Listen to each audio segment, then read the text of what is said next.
एक मित्र का प्रश्न है कि गुरुजी, ये काली की साधना या पूजा पाठ करना और ये हनुमान जी का साधना करना और हनुमान चालीसा का पाठ करना और ये शिव जी की आराधना करना और ये कृष्ण जी का आराधना करना, पूजा पाठ करना, तो ये चीज़ें अध्यात्म में कितनी महत्वपूर्ण होती है। इनको लागू करके हमको आध्यात्मिक लाभ क्या हो सकता है। मित्रों, ये बात समझनी है, क्योंकि हमारे समाज में जो भी अध्यात्म प्रचलित अध्यात्म है उसमें यही आता है, या आप देवी या काली की पूजा आराधना करो, आप हनुमान जी का आराधना करो, हनुमान चालीसा पाठ करो या शिव जी का आराधना करो इत्यादि। और बहुत सारे ऐसे आराध्य होंगे, समाज अनुसार, धर्म अनुसार ऐसे बहुत सारे आराध्य होंगे जिनके पास जाना है और उनको पूजा पाठ करना है, उनको सुनना है या उनको ध्यान में रखना है, उनके प्रति समर्पित होना है इत्यादि इत्यादि।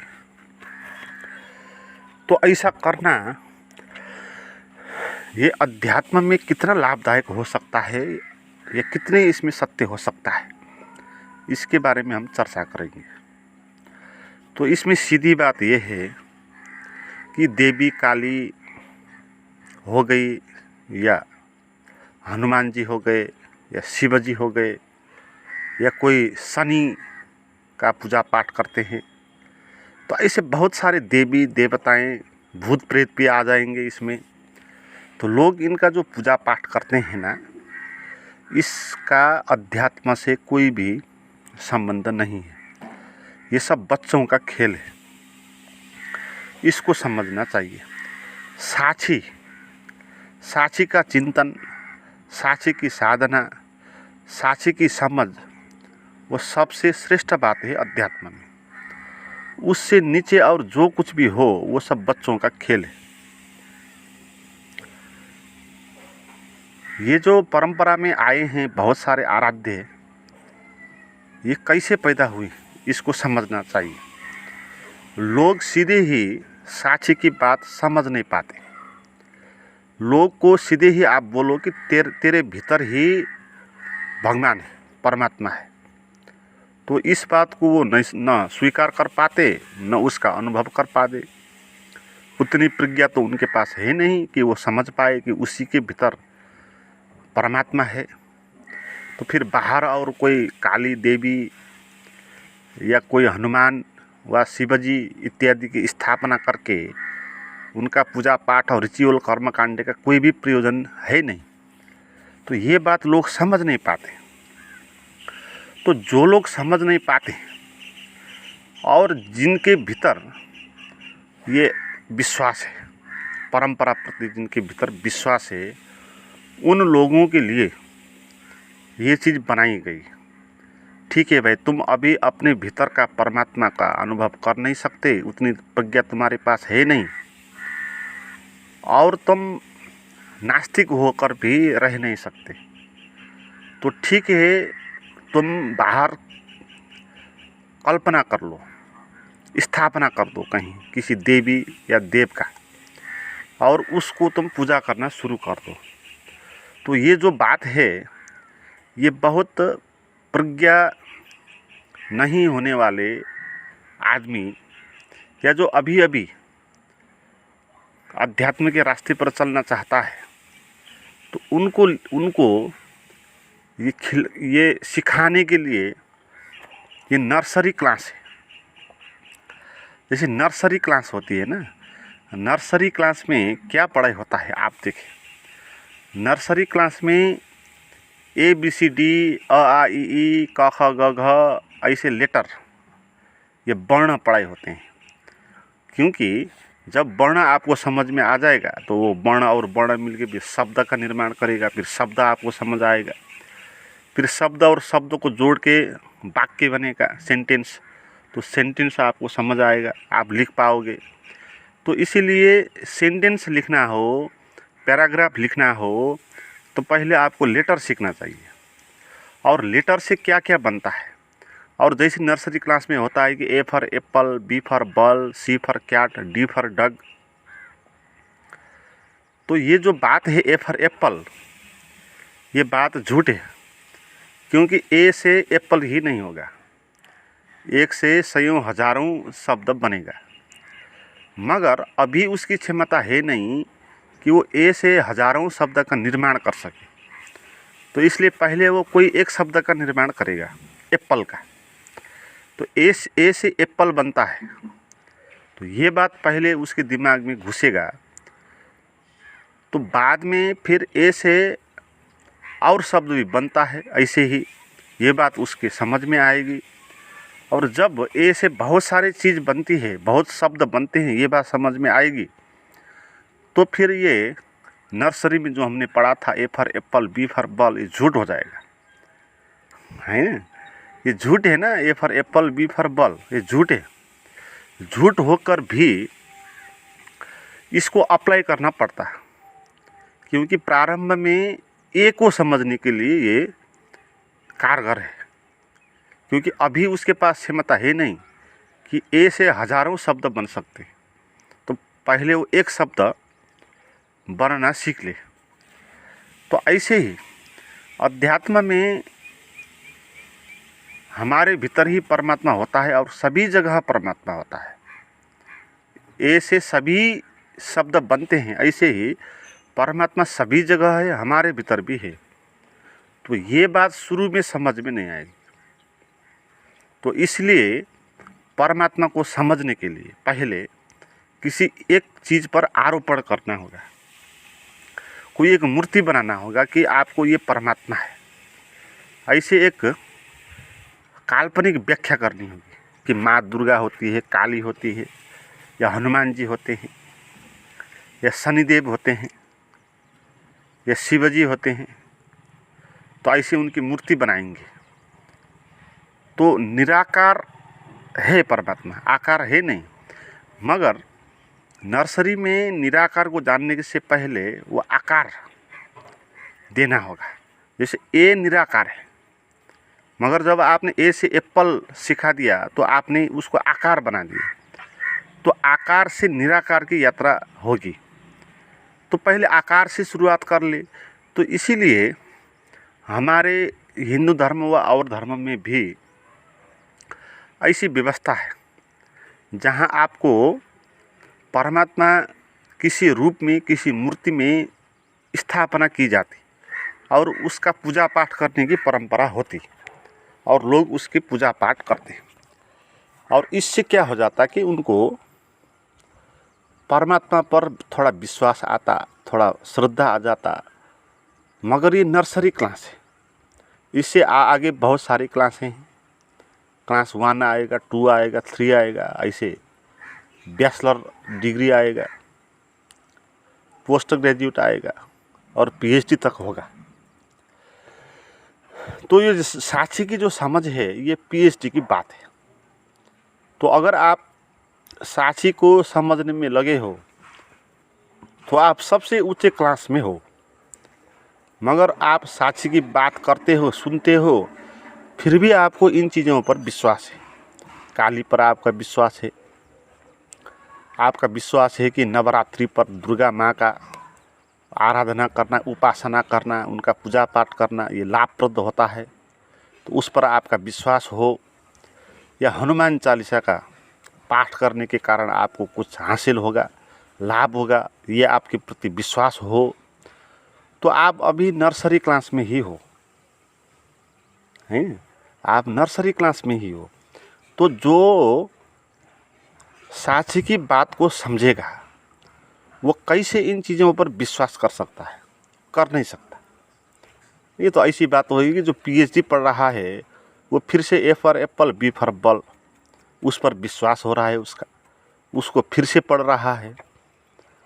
ऐसा ही होगा। जो आप लोग जो अध्यात्म की ऊंची से ऊंची बात समझते हैं, और साक्षी सबसे ऊंची बात है, और इसमें जो ओशो ने बताया, जो कृष्णमूर्ति ने बताया, जो रमण ने बताया, वो बात आप समझ पाते हो, तो आप पीएचडी के क्लास में हो, मगर फिर भी आप माँ दुर्गा, काली और हनुमान चालीसा और इत्यादि ये शिव जी का आराधना और शनिदेव का ग्रह शांति की बात और ज्योतिष और भविष्यवाणी और ये वो कितना रिचुअल्स है, फिर उसमें आप उलझ गए तो आप क्या कर रहे हो? आप कह रहे हो कि मैं पीएचडी में नहीं जाना, मुझे फिर नर्सरी में जाना है। तो ऐसी बात है, ऐसा क्यों है?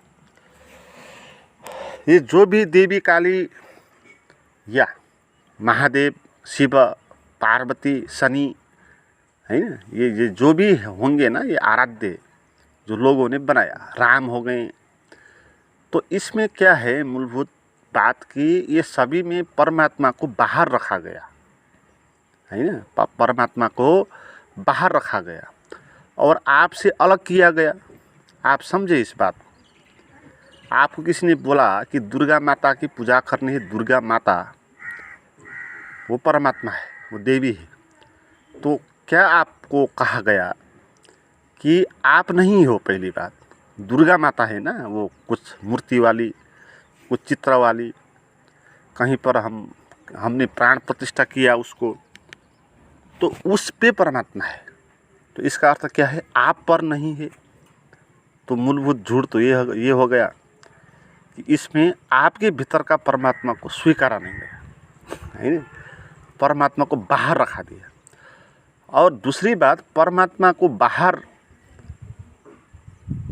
बाहर हो नहीं सकता, किसी एक जगह पर स्थिर हो नहीं सकता। परमात्मा तो आपने सुने हैं, वो तो निराकार है, निर्विचार है, उसका कोई आकार नहीं होता, वो किसी रूप में प्रकट नहीं होता।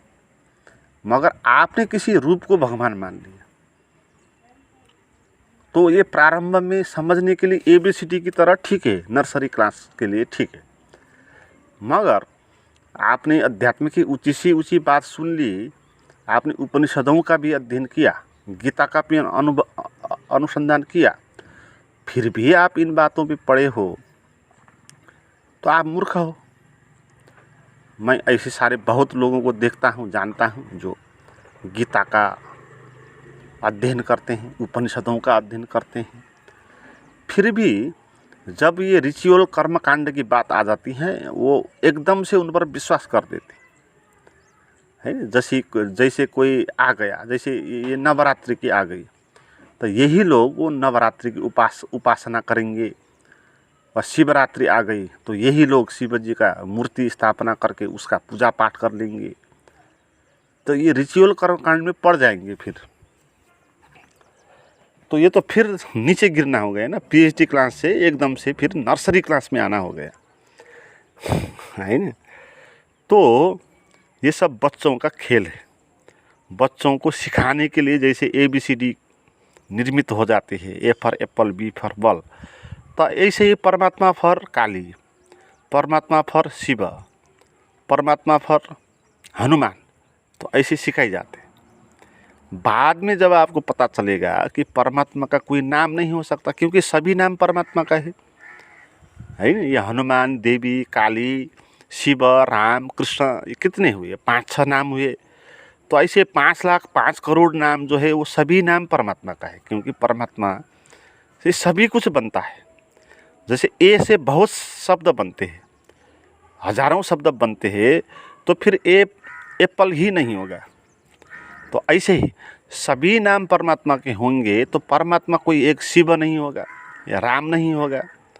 मगर समझने के लिए वो आवश्यक था पहले। तो मित्रों, अध्यात्म की आखिरी बात जो है, जो अध्यात्म की आखिरी कक्षा जो है, क्लास जो है, वो है वो साक्ष्य की साधना। आप समझ लो कि परमात्मा सभी जगह होता है, तो फिर आपके भीतर भी होगा, है ना। परमात्मा हम भी होंगे, और हमारे भीतर जो अस्तित्व की ताकत है, शक्ति है, जो सुनती है, जो देखती है, जो चलती है, जो समझती है, वो क्या है, तो उसको जानना है। ये मैं क्या हूँ, तो उसको जानना है। जब हम अपने भीतर का परमात्मा को जानेंगे, तभी हम परमात्मा को जान पाएंगे कि सभी जगह परमात्मा है। मगर हम अपने भीतर का परमात्मा को जानेंगे नहीं और दूसरे को परमात्मा मानते जाएंगे तो हम कभी भी परमात्मा को जान नहीं पाएंगे। हम देवी काली या हनुमान जी इनका जितना भी ध्यान तपस्या करें, हम कभी भी जान नहीं पाएंगे कि मेरे भीतर परमात्मा है, क्योंकि हम बाहर ही देखेंगे ना उसको। जैसे रामकृष्ण परमहंस के जीवन में घटना आती है, वो देवी काली के बहुत बड़े भक्त थे। वो रात दिन देवी काली के आगे बैठते थे, उन्हीं के ध्यान और समाधि में लीन हो जाते थे और उनके भीतर वो देवी और काली का दर्शन भी हो जाता था। ऐसा भी होगा जब आप किसी मूर्ति, किसी एक विश्वास को बहुत देर तक अंदर से अंदर दोहराएंगे तो धीरे धीरे आपको वो चीज़ें दिखाई भी पड़ जाएगी। ऐसे बहुत सारे लोग हैं जो आंख बंद करके भीतर कृष्ण को देखते, मुरली बजाते हुए कृष्ण दिख जाते। क्यों दिखते हैं? क्योंकि आपने बहुत बार दोहराया और उसकी मूर्ति और उसका चित्र को आपने अचेतन में धर दिया, तो फिर विचारें क्रिएशन करते थे। जिसे स्वप्न क्रिएशन हो जाता है ना विचार से। स्वप्न तो झूठ है, फिर भी स्वप्न में पेड़ दिखाई देता, आदमी दिखाई पड़ता, जानवर दिखाई पड़ता। स्वप्न में दिखाई दिया जो पेड़ है वो सच पेड़ तो है नहीं, वो विचारों ने निर्मित किया। तो ऐसे ही लोग ये ऐसी साधना में देवी और काली को देख पाएंगे और कृष्ण को, राम को देखेंगे और वो बोलेंगे कि मुझे राम और कृष्ण का दर्शन हो गया। ये स्वप्न में चले गए थे। इनके अंदर जो विचार थे अनकॉन्शियस माइंड में, जो चित्र और छवियाँ उन्होंने धरी थी, तो उसी ने उसका क्रिएशन किया था। तो ऐसे ही रामकृष्ण को भी भीतर देवी और काली का वो दर्शन होता था, वो भाव विभोर हो जाते थे। कहते हैं एक बार एक नागा साधु वहाँ कहीं से आया है ना, वो निराकार का साधक, एक साधु आ गया और उस साधु ने उसको कहा, तो अभी तक आंख बंद करके देवी काली को देखता है और बाहर भी देवी काली की मूर्ति बनाकर तू पूजा पाठ करता है, तो तू अभी भी तूने अपने भीतर का परमात्मा को जाना नहीं। तेरा परमात्मा तो देवी पर है, तो इसलिए तू देवी को छोड़ दे, निर्विचार होकर अपने भीतर डूब जा, उसका अनुभव कर। तो कहते हैं फिर रामकृष्ण ने वो निराकार की साधना की और वो निराकार की साधना के बाद उनको पता लगा कि परमात्मा क्या है। और फिर उन्होंने कहा the last barrier is Fallon, अंतिम बाधा जो है ख़त्म हो गई। उनकी अंतिम बाधा क्या थी? जब वो आंख बंद करते थे देवी और काली का रूप प्रकट हो जाता और बात करने लगते थे, उनसे बातचीत हो जाती थी। मगर ये सब झूठ है, ये सब मन की कल्पना है। मन में इतनी क्षमता है कि आप मन के अंदर कुछ डाल दो तो वो भीतर उसका चित्र बना देगा। स्वप्न इसी बात का प्रमाण है। तो साझी से ज़्यादा महत्वपूर्ण और कुछ है नहीं। आप साझी को समझ पाते हो, साझी की साधना कर पाते हो, तो फिर आप अंतिम क्लास में आ गए। तो फिर आपको किसी और परमात्मा को मानने की आवश्यकता है नहीं। किसी काली को, किसी देवी को, किसी हनुमान जी को, किसी शनिदेव को, है ना, ये सब नर्सरी क्लास वाले लोगों के लिए है। और इसमें बहुत सारी कारण है। ये कारण तो ये है कि जो ये पंडित लोग हैं, इनका ये व्यापार का एक अंग है। ये पंडित लोग कहेंगे कि बाहर कोई परमात्मा होता है, तो फिर आप उसको पूजा करो, तो वो पूजा करेंगे तो जो आप भेंट चढ़ाएंगे तो वो पंडित को मिल जाएगा, तो पंडित को लाभ हो जाएगा। इसलिए पंडित ये नहीं कहेगा कि तेरा ही भीतर परमात्मा है, क्योंकि तेरे ही भीतर परमात्मा है तो क्या लड्डू चढ़ाना वहाँ पर, क्या भेंट देना, क्या दक्षिणा देना। तो इसलिए पंडित कभी भी आपको आपके भीतर परमात्मा है ये नहीं बताएगा, वो बाहर ही बताएगा। क्योंकि बाहर बताएगा तो ही आप बाहर उसको भेंट दे सकते हो। जब भेंट दोगे फिर उसको भी मिलेगा।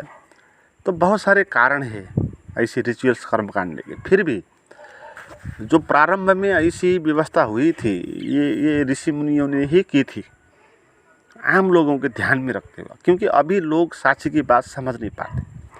लोगों को साक्षी की बात करो, लोगों से बोलो कि तू ही परमात्मा है और तू क्या है तो अपने भीतर जान, निर्विचार हो जा, तो लोग तो हो नहीं पाते हैं ऐसे निर्विचार।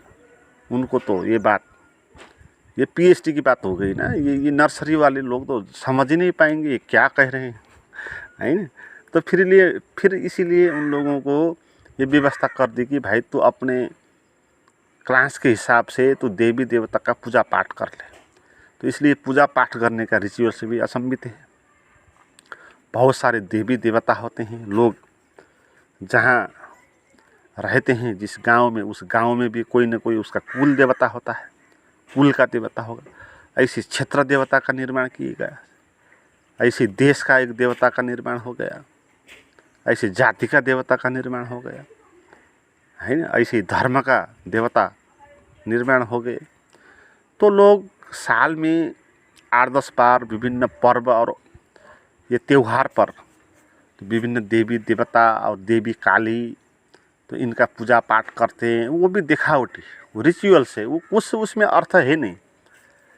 बोला था आपको कि ABCD सीख लो यहाँ से, तो फिर इनको छोड़ दो, मगर लोगों ने ABCD इन सीखा और ABCD भी ही अटक गए, वहीं पर जी रहे। तो बचपन में सिखाया था कि कोई देव होता है जो आपकी रक्षा करता है, कुल देव होता है, तो उनका पूजा पाठ करना चाहिए। तो माँ बाप ने आपको उधर ले गया, पूजा पाठ करवा लिया, तो फिर आप भी उस पर विश्वास करने लगे, आप ये मानने लगे वो शक्ति का केंद्र है। तो फिर आप उसका बलि दोगे। अब बलि प्रथा कितनी मूर्खतापूर्ण बात है। आप देवी और काली के पास ये बलि दे रहे हो, है ना। तो ये कितनी नीची बात हो गई। अब कहाँ आपको पहुँचना चाहा ऋषि मुनियों ने ये व्यवस्था करके। जैसे बलि की प्रथा हो गई, ये अष्टमी, ये नवरात्रि पे बलि चढ़ा दी जाती है। और इसका सिंबॉलिक मीनिंग क्या है? इसका मीनिंग ये है कि आप अपने भीतर के पशु को मार दो, उसका बलि दो। मगर आप अपने भीतर का जो पशु है, पशु यानी अज्ञान, पशु यानी बंधन, तो हमारे भीतर जो मैं है वो अज्ञान में जीता है, वो बंधन में जीता है, तो वो पशु है। तो देवी और काली के आगे झुक जाओ, समर्पित हो जाओ। और देवी और काली के आज समर्पित हो जाओगे तो आप बलि में चढ़ जाओगे, तो आपके भीतर का अहंकार मिट जाएगा। और ये उसका संदेश था। लोगों ने क्या समझ लिया, बाहर से किसी पशु को लेकर जाओ और उनके आगे उसको काट दो और बहुत मस्ती से उसके मांसू खा जाओ, उसका मांस खा जाओ। तो लोगों ने ऐसा अर्थ किया और ऐसा परंपरा चलता आया। बहुत मूर्खतापूर्ण है। सभी किस्म के पाखंडों से बाहर आना है। और जो समझ पाते हैं साची की बात, परम सौभाग्यशाली है। उनको और किसी को मानना आवश्यक नहीं है, क्योंकि वो सभी से ऊपर जो है उस पे पहुंच गए। इसीलिए उपनिषदों में, गीता में ऐसी बात नहीं की गई कहीं भी कि आप किसी देवी को मानो, किसी के बलि दे दो, किसी सत्यनारायण की पूजा लगा दो। कोई भी रिचुअल कर्मकांड गीता में है नहीं। वहाँ पर ध्यान लगाने की बात है, आत्मा को समझने की बात है। उपनिषद को आप देखें, कहीं पर भी ऐसी बात नहीं कि हनुमान जी का आप सेवन करो, हनुमान जी का आप सेवा करो, हनुमान चालीसा का आप पाठ करो। कहीं पर लिखा नहीं, लिख ही नहीं सकते। वो पीएचडी की बात है ना, वो अंतिम कक्षा है। उपनिषद अंतिम कक्षा है, गीता अंतिम कक्षा की पुस्तकें हैं, पीएचडी की पुस्तकें हैं। और जो आपकी ये होंगे ना, दुर्गा सप्तशती और ये देवी माँ काली और ये कर्मकांड, ये श्राद्ध, भूत प्रेत पिशाच इंद्रजाल, अब ये सारी जो पुस्तकें हैं, ये पुस्तकें बिल्कुल नर्सरी की पुस्तकें है ना। तो अगर आप इनसे ऊपर उठोगे तो आप धीरे धीरे आकार से निराकार की ओर आओगे। आप धीरे धीरे मूर्ति से अमूर्त की ओर आओगे। अध्यात्म मूर्त से अमूर्त की यात्रा है, रूप से अरूप की यात्रा है। रूप को छोड़ना है। जैसे रामकृष्ण ने काली माँ की मूर्ति को तोड़ दिया, तो वो मूर्त से अमूर्त की ओर आ गए, है ना। तो इसीलिए मूर्ति को पकड़ा है। A for apple, B for ball, ये मूर्त है, मगर इसको छोड़ना है बाद में, क्योंकि ए पर एप्पल ही बोलोगे तो जहाँ जहाँ ए आएगा फिर वहाँ वहाँ एप्पल होगा, तो फिर तो अर्थ अनर्थ हो जाएगा, अर्थ ही नहीं बैठेगा। तो इसलिए ए फॉर एप्पल को तो छोड़ना होगा, है। तो इसलिए परमात्मा देवी है, परमात्मा काली है, परमात्मा शिव है, परमात्मा ये है वो है, ये सब छोड़ना होगा, है। मित्रों, इस तरह साची की बात समझने के लिए आप मेरे से कुछ प्राइवेट गाइडेड मेडिटेशन करना चाहते हैं तो नए मित्र के लिए आप मेरा जो डिस्क्रिप्शन में दिया हुआ व्हाट्सएप का नंबर और लिंक है उस पर आप चैट करें।